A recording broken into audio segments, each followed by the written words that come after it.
He had wanted to do a video for Johny for a long time, and it just had never worked out before.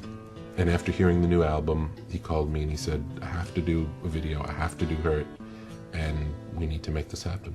I was like virtually threatening Rick, who is now like one of my best friends. I said, I am doing a video for that track. Johny had a little finite window of time that he could make the video at home. And Mark said, well, I'll just figure something out.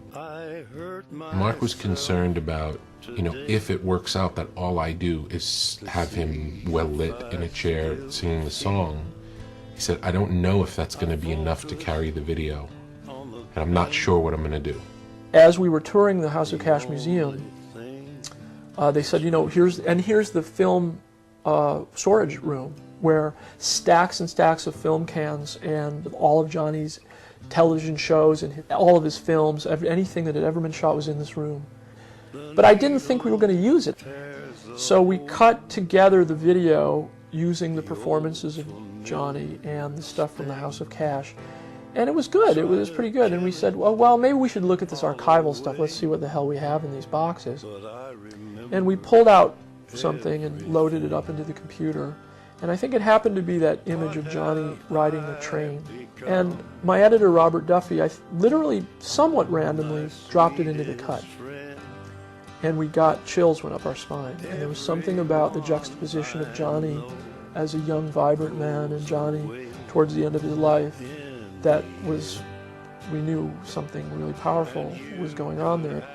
And I showed the video to Rick, and Rick was like, holy shit, in a good and bad way. It really upset me, and it really affected me, and I thought it was beautiful, but it was so unlike any video I'd seen before, and so extreme, that it really took my breath away, and not in a good way. I didn't know how to handle it. It was just overwhelming. I remember I was doing a session with a friend of mine, and this video shows up in the mail.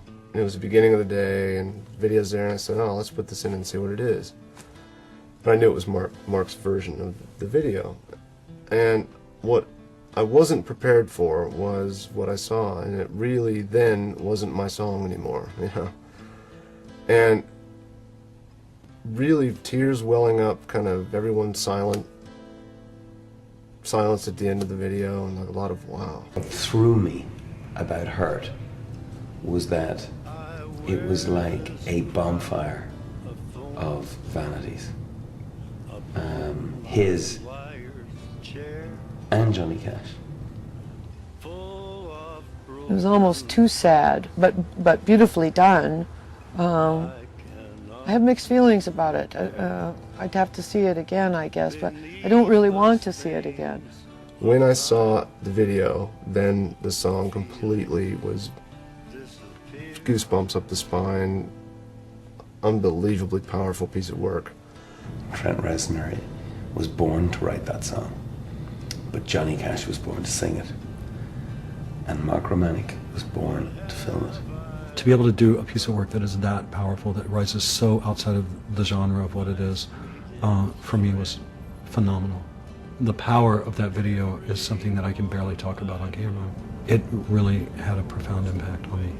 The fact that in a 4-minute video that level of emotion can be brought out of the viewer is incredible. I mean, if you felt that much emotion